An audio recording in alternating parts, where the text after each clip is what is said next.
Namaskar, this is my 36th lecture, and I said that I'm going to go back to love, jihad, conversion, and so forth, colonization. But I got some questions, and let me try to answer them in the context of everything I said so far.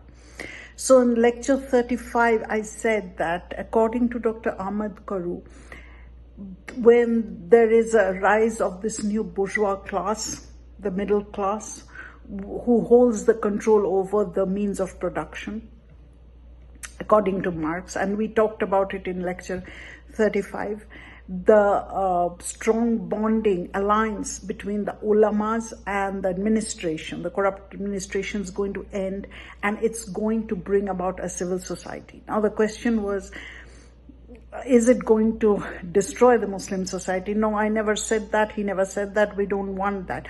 We want it neutralized. So there are hate mongers, hate crimes all across the world. It's not confined to one specific religion or race or ethnicity. But what's very special about the Islamic terrorism is this global terrorism to establish the caliphate, which is somewhat like the global communist system. And when you're trying to do this in a very short time, and I said this in my lecture, the two ways of doing jihad, jihad al-Qawal and jihad bin nafs. One is the preaching of the tongue and one is the preaching of the sword. When that is done, there has to be terrorism. So anyone who is an unbeliever cannot be there, because from the Darul Harb to Darul Islam, they have to be dragged. That is what we have to combat. And the best people to do that are people from within, who are also suffering. So what this large bourgeois society will do, what it has done to the West. And Nietzsche said that in the 1900s, or if we look at, say, before the Russian Revolution, there was a huge alliance between the Tsar and the Russian Orthodox Church. Of course, there were intellectuals and so forth, but it was, again, very weak. And which is what Althusser says, that the Bolshevik party slowly became stronger, but it needed other help. It was not that it was an advanced capitalism that went into communism. That's not how the Soviet Union was established. It's because it had a large party which brought people to consciousness that this alliance has to be broken. What happened as a result of that? As a result of that, something that we are talking about, Dr. Ahmed Karu is talking about, didn't happen, which is a liberal society, because the Bolshevism didn't establish a liberal society. They established a one-party system, very strong dictatorship, because the society was not ready yet. There was no formal bourgeois class as in France or the UK or United States. And so when this happens, there will be a voice of resistance against that theocratic, strong alliance of and coalition of the ulamas and the administration, because it's to the interest of the bourgeois to break this. Because if they don't break this, they can't have their way out, and they have their own problems. We know Marx talked about it. So what will happen, there will be a critique. For example, one of the things I'm seeing over and over again when the temples are being desecrated, the murti is broken in Bangladesh, there's a very, very weak voice of the civil society and the intellectuals.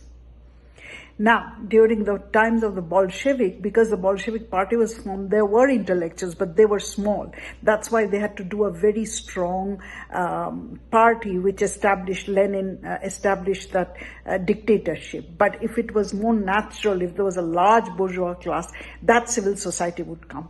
And of course, education. So what will happen in this Muslim majority nations, from what I'm understanding of Professor Ahmed Karu, is that alternative voice is going to come out. There are fundamentalist hate mongers in the Western nations, everywhere. But there is also this other voice which is continuously critiquing, and that critique is missing in some of these nations. It is there in Iran to some extent. That's why women revolted against the oppression. but it's not large enough. And slowly, when this large middle class will come, they will break that. They will have their own problems, but they will slowly break. They won't. It won't be a dissemination of all the Islamic societies. There are still going to be mosques and so forth, but it's going to be neutralized. There are still churches and mandis in India, churches in the West. Christianity is not gone away. Maybe that's what Marx wants. We talked about that with his critique of secularism. That's not going to happen anytime soon. People need some kind of organization in their life, and the religious institutions are the oldest organizations. But it's going to be neutralized. They're going to be a voice of critique, which we are seeing very little, very weak. There are people who are critiquing. They're coming on the social media, they're critiquing, but very little. But if it's a large enough class, like in the United States, people are protesting against the Israeli bombing of Palestine, there is a voice of protest, and they're also protesting against how Jews are being discriminated in educational institutions. So these multiplicity of voices are coming. And also, we have to think about this. With globalization, it's not that global trade was not there. We know very well ancient India traded with Africa, Mediterranean, and some of the ancient cultures, Mesopotamia, etc. Trade was always there. But now with the immense amount of global trade, that's huge. It has its good and bad sides. Borders are becoming more fluid, and it is possible that at one time there's not going to be any pure state or any city with pure ethnicity. It's always going to be a multiplicity of people with multiplicity of views. Our challenge is how to exist in that. You live and I live. And the way Islam is being occupied by the ulamas, that is not possible, because their whole idea is that we believers versus non-believers, and that is not possible. It's again kind of Marxian contradiction between the cultural superstructure and the base, which is the globalization, the global capitalism.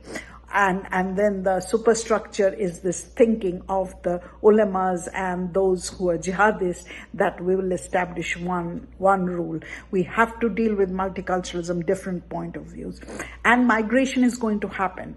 I was listening to a lecture where someone is saying that there more and more our places are being occupied by Muslims. There are two aspects to it, and I already talked about demography and what to do with the decreasing Hindu population, etc.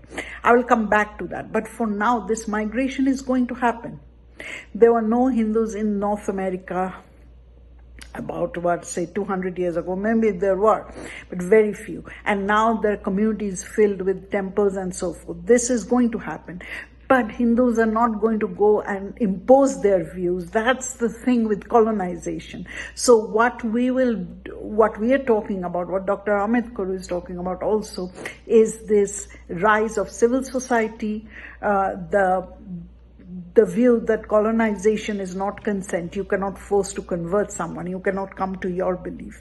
But we cannot stop the globalization, the migration, and the change in ethnicity. Yes, the demographics is a problem, and we talked about it earlier, and we're again going to talk about it. But again, see, this migration has also happened from India elsewhere. And where there were no temples, there are temples now. Times Square just had a huge Durga Puja. And it was inconceivable 100 years ago or even 50 years ago. So this is a demographic change that's happening everywhere. But no Hindu is going and saying, you adopt my religion. There's no concept of jihad. Maybe there's some preaching and people are asking about your culture. That's a different thing. There is a difference between talking about your culture, spreading. Either it spreads naturally, which is what happens to indigenous cultures like Hinduism, Aztec religion, and so forth, or it's more intentional, like in Christianity and Islam. That has to be countered in some ways, because otherwise some cultures won't exist. And what has to be really, really encountered is the forcible, the terrorism, the ideal of the global caliphate, where everyone is going to be under one umbrella. And that is where we have to focus. And that is where Dr. Amit Karu's importance lies. the bourgeois class, which is going to bring a civil society. It's going to be neutralized. Because the same thing happened in the West. That's not much different. I mean, Christianity was not exactly very benign if we look at the Inquisition and so forth. But slowly there's been changes. There's one more thing, couple more things that I want to add. My book on Hindu genocide, Noakhali, with special emphasis on Noakhali, came out in community publishing. And it's in communitypublishing.org, Albuquerque, New Mexico.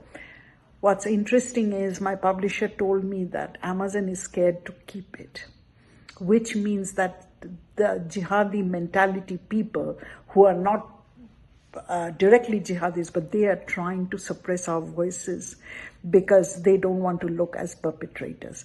This is also what we have to fight. And of course, there are third things, and that I'm going to go to, which is saving our ancient relics and architecture. And we should have, all of us, if we're really interested in saving our civilization, we can devote some time over the weekend to go and visit this and talk about it, make contacts with ASI. And we can do this because, remember, in Dharma, there is no real separation. What Marx criticized, it doesn't apply to Dharma, to the Indic religions, because the secular and the sacred, the public and the private, were always intermeshed. So what is art is also sacred. So saving our temples is not something different from doing a sacred work, which is also a secular work, because this binary distinction doesn't hold. But I'm going to go back again to the migration and all these problems and tie it up with globalization in my next lecture. For this lecture, that is all. Please subscribe, like, comment, and if you can, please donate so that we can go on doing more videos. I'm going to bring in more things with jihad, migration, and so forth.